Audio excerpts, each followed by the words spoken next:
The Seiko SSK has been all the buzz for the last 6 months. A watch that completely shook the industry and took the spot for the best GMT watch for the value in 2023. 2021 and 2022 seem to be the year of the dive watch, but it also seems like things are changing. Is the GMT watch about to take over? I've had this watch now for 6 months and it has definitely been interesting. Do you need this watch in your collection? Let's get into it. When I first saw the SSK line being released, it immediately brought back the nostalgic feeling of the legendary Seiko SKX. I knew I needed to have one of these, so the first thing I did was call up my AD and get on the list for one. This was the first date release in Canada, and about 3 weeks later I got the call. The Seiko SSK 001 was ready for pickup. Now, since the availability is much better, you can practically get one at will. When I first tried it on, I loved everything about it. The case size and the dimensions were perfect for my 7-inch wrist, the bracelet was that classic Seiko jangly feel, and the overall package was a complete home run for the price of this watch. Now, affordable is obviously a subjective term, but in the category of GMT watches, this one is definitely affordable. You get a lot of bang for your buck with this timepiece. This watch suits many occasions, and if you don't mind the flashiness, it could be your one and done watch. It goes with almost any outfit and any outing, to be honest. It can slide under a dress cuff, and it looks great sticking out the bottom of your sweatshirt sleeve. So after 6 months of wearing it, do I still feel the same way about this watch? There are definitely pros and cons after 6 months of wear, but to be fair, that is true with every watch. Let's start with the cons so we can finish on a good note. The biggest downfall in this watch, in my opinion, is the friction bezel. I would have loved for it to have been a 120 click bi-directional bezel here.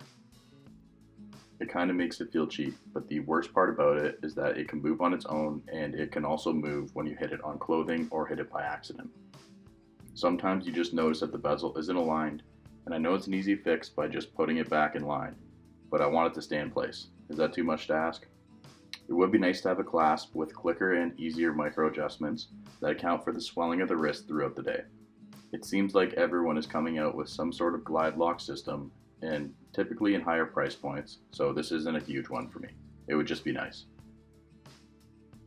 What is a big one for me is the clasp.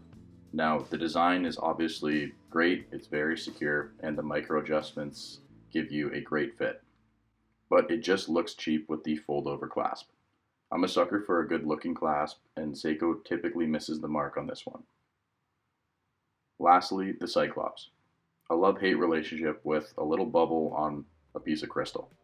Sometimes I like it, I think it's practical, and it adds to the attention to detail to this piece. It just bugs me so much when it comes down to the dust and dirt sticking around the edges. Now, the pros. After 6 months of wear, I can say that I love the fit and feel of this watch still as much as I did when I purchased it. The Seiko Jubilee bracelet is very light and comfortable, and I find that it doesn't really pull on any arm hairs. The two-tone bezel is always nice to look at, especially outside. It really does add flair to this watch. It truly does make it feel more expensive than it is.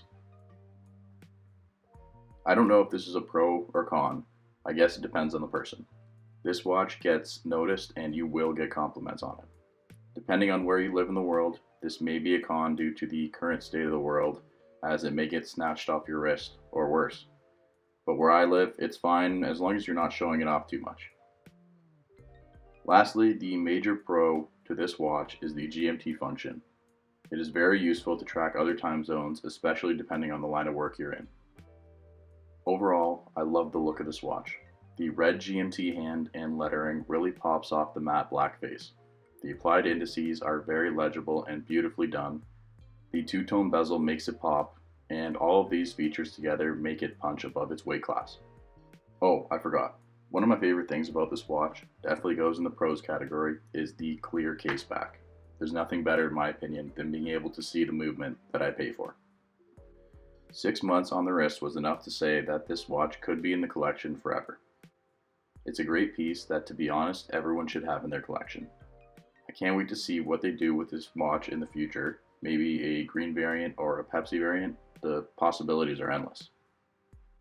I think it's safe to say that I will probably have another variant in my collection in the near future. Well, that was the Seiko SSK 001, 6 months on the wrist. Let me know what you think in the comments below, and don't forget to subscribe. I will see you guys in the next video.